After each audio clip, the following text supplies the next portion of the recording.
শুভ সকাল বন্ধুরা, কেমন আছো তোমরা? আশা করি ভালো আছো, আর আমিও বেশ ভালো আছি। আর আমার চ্যানেলে ওয়েলকাম। আর আজ হচ্ছে অক্ষয় তৃতীয়ার ঠিক পরের দিন, আর আমাদের এখানে আছে হচ্ছে শীতলা মায়ের পুজো।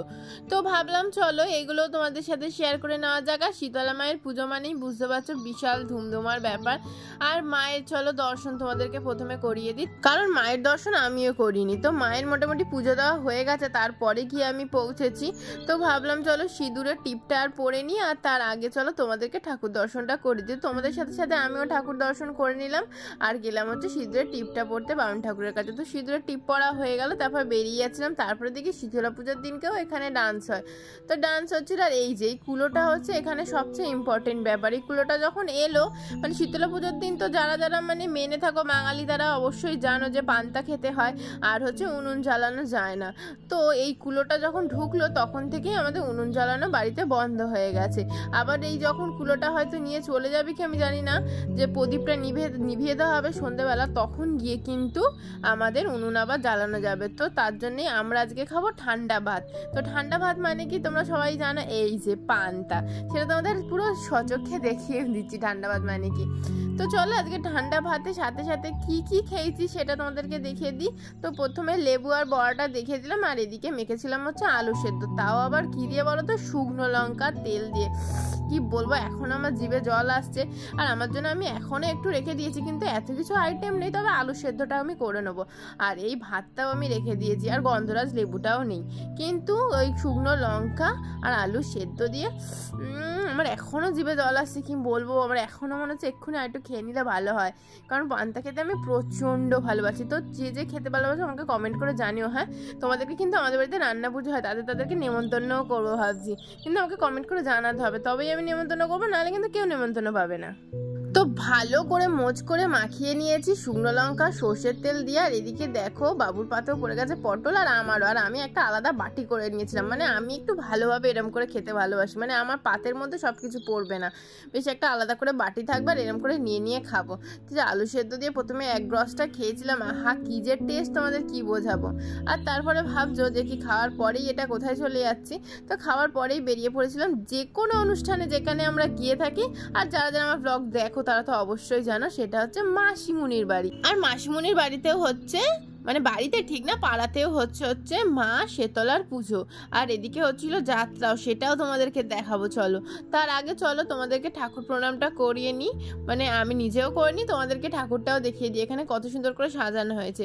আর তোমাদের হয়তো মনে নেই অনেকেরই, ঠিক এই মা ঠাকুর মানে এখানেই আমরা এসে পুজো দিয়েছিলাম, প্রণাম করেছিলাম। কখন বলো তো, যখন হচ্ছে আমরা রেজিস্ট্রি করে এসেছিলাম, ঠিক এখানেই এসে প্রণাম করে।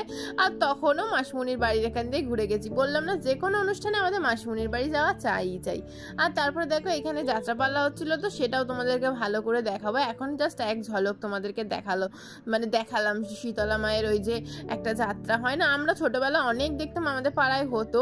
তো দেখলাম এখানে এখনো হয় ব্যাপারটা, আর গ্রামের দিকে হয় দেখেছি, কিন্তু এইখানে অতটা আমি দেখিনি, এটা অনেকদিন বাদে আমি দেখলাম, তো বেশ ভালো লাগলো।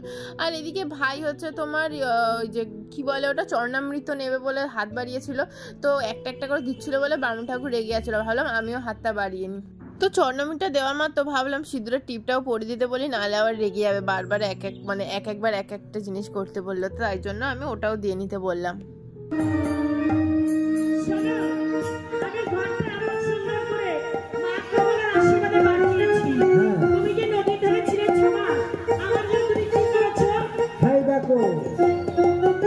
আমি নদীর ধারে ছিলাম, নদী হাওলাইলাম, আর মনে মনে। তো এটা হচ্ছিল ঠাকুরের নাম গান হচ্ছিল। তারপরে ওখান থেকে চলে গেলাম হচ্ছে মাসিমুনির বাড়ি। যেহেতু মাসিমুনির বাড়ির উদ্দেশ্যে শুধু আসিনি, এসেছিলাম হচ্ছে শীতলা মায়ের পুজো দেখতেও। তো এখানে দেখে টেকে চলে গেলাম হচ্ছে মাসিমুনির বাড়ির দিকে। তো মাসিমুনির বাড়িতে ঢুকেও পড়েছি, আর ছিল হচ্ছে মাসিমুনিতে সবচেয়ে একটা স্পেশাল মানুষ, এই যে আমাদের পুচকে। তো পুচকে দেখো ঝুড়ি ভাতা খাচ্ছিল টুকটুক করে। তো তারপরে আমরা একটু গল্প টল্প করে পুচকেকে টাটা করে চলে যাচ্ছিলাম। তো পুচকে তো টাটা করার ইচ্ছা ছিল না, পুচকে আমাদের সাথে আসার ইচ্ছা ছিল, কিন্তু আনতে তো পারলাম না। তো তারপরে ওখান থেকে চলে গেলাম আরও একটা জায়গায়, কারণ আজকে গিয়েছিলাম প্রায় তিনটে জায়গায়, বুঝতেই পারছো। তো চলো তারপরে এবার চলে গেলাম হচ্ছে কোথায় বলো তো, সৎসঙ্গে। তো তোমরা কেউ কোনোদিন সৎসঙ্গে গেছো? আশা করি গেছো নিশ্চয়ই। তো যারা যারা গেছো আমাকে কমেন্ট করে জানাও যে সৎসঙ্গ মানেটা কি।